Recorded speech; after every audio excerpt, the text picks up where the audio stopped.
wejiga labaad ee safarkii la magac baxay dareenka la qaybso dadkaaga wafdi ballaaran oo hogaaminayo gudoomiyaha gobolka Daadmareer isla markaana ay u helinayaan duqa degmada Oodweyne guddida abaaraha ee heer gobol iyo waliba isuduwayaasha wasaaradaha qaar oo ay muddo 3 maalmood ah guure iyo galab carro ku marayeen deegaanada uu xukumo gobolka Daadmareer ee ay waqtigan saameysay abaarta darani ayaa waxay maalintii labaad safarkoodaasi ka bilaabeen degmada Xaaji Saalax oo ku taal xuduudda dheer ee gobolkani la wadaago ismaamulka dawlad deegaanka Soomaalida Itoobiya waxayna halkaasi wafdidu kulamo xog waran oo ay wax kaga ogaanayeen xaaladda abaareed kula yeesheen maamulka iyo odayaasha degmada Xaaji Saalax intaasi kadib waxay wafdidu u kicitimeen deegaanada dhinaca bari ee gobolka sida Obsiya Cali Faarax Gorayood Geeldidiska Habaasweyn iyo waliba tuulada Beerato oo ay wafdidu ku soo khatimeen safarkaasi dareenka la qaybso dadkaaga waxaana wafdidu goob kasta bulshada reer guuraaga kaga dhageysanayeen dareenka abaarta iyo duruufta nololeed ee ay waqtigan la ildaran yihiin waxa sidoo kale iyaguna dadkaasi adeegyo caafimaad oo dadka iyo xoolahaba u fidinayay wasaaradaha ku shaqada leh ee caafimaadka iyo xanaanada xoolaha deer ka soo guuray Oodweyne agtiisa oo imika ku sugan magaalada Ciigagteed ayaa wixii ay wateen ari iyo geel dhamaantii way ka baxeen shalayto dumarka xaafadaha iyaga deerku jaarka iyaga weeyay ayaa u qaraamay reeraha u dhexmarayay galaan bariisiga iyo sonkor ugu ururinayay marka waxa weeye waxaan u sheegaynaa xoolaha iyada imika de Ilaahay bay leeyihiin ama way bixin ama way noolaan laakiin xaaladda bilaadan ama dadku inay ay si kala daran tahay heerkaas gurmad baa loo fidiyay gurmadkaasuna mid kafaalo qaadaya ma aha waxaan leenahay halala soo wixii Ilaahay de maxay toy sadaqa siin kara ama maxay toy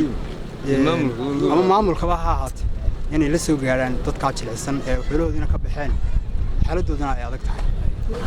dadkii waxay neefka kala soo baxaan adduunyada xoolaha waxa meesha jooga ee imaka nool saakal ninna wuxuu xaladiisa kala buuxaa way ka xaraasantay magalasa halkaas dhibaatadaas waxa jirta qaar baqtiyaya oo imaka saacada imaka laga bilaabo wallahi aan habeen ay laba toon aan suuq karayn hadda u dhimanayaan xoolo bisee xanuun baa xoolo waxa weeyaan gaaja laba daraale dhibaatada keentay imaka dhimashada sii keenaysa waa gaaja macluul weey gudoomiyaha gobolka Daadmareer Farxaan Xasan Cabdi duqa degmada Oodweyne Cabdixakiin Nuur Muuse iyo waliba dhammaanba xubnaha wafdida ayaa goob kasta bulshada uga jeedinayay ducaa ee kaga dalbanayeen inuu raxmaadkiisa siiyo ilaahay waxaan weydiisanaa raxmaad degdeg inuu ilaahay waxaan ka baryaynaa inuu abaarta inaga soo jabiyo ilaahay waxaan ka baryaynaa waynu tilmaamnaa inuu ilaahayna saamaxo ilaahay waxaan baryaynaa inuu abaarta guud ahaan Soomaaliland iyo geer ahaan inta islaamka ay sabay inuu ilaahay ka dul qaado ilaahay ku cimri qaatay inuu ilaahay naga dhigo ilaahay baa xaaladda inaga soo jabi karay ilaahay xaaladda si degdeg ah inaga soo jabiyo ilaahay baynu baryeena wax la baryo qacmaha la hoos dhigtay ilaahay baa ugu weyne inuu ilaahay naga soo kiciyo maanta waxaan u soconay waa waqti adag baynu ku jirnaayo nila dareemayno oo tuulooyinka roobkii deyrtii helay iyo kuwa aan gulinba ay haadan ka wada sameeyeen oo aan la oran karin deyrtii bay heleen oo lagu ilaawi karin inaanu soo indhaynayno inaan dadkii aan mas'uulka ka ahaa ee ilaahay mas'uulka iga dhigay xaaladda ay ku jiraan ee dhabta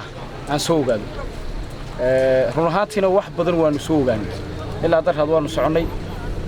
dadku waxba isma dhaamaan waxa baad oran kartaa meelaha ugu darani ay qayladhaanta ugu badan ka siyaadayso waa meelii roobkii deyrtii helay Muuse Salebaan Maxamed telefishinka qaranka Somaliland magaalada Oodweyne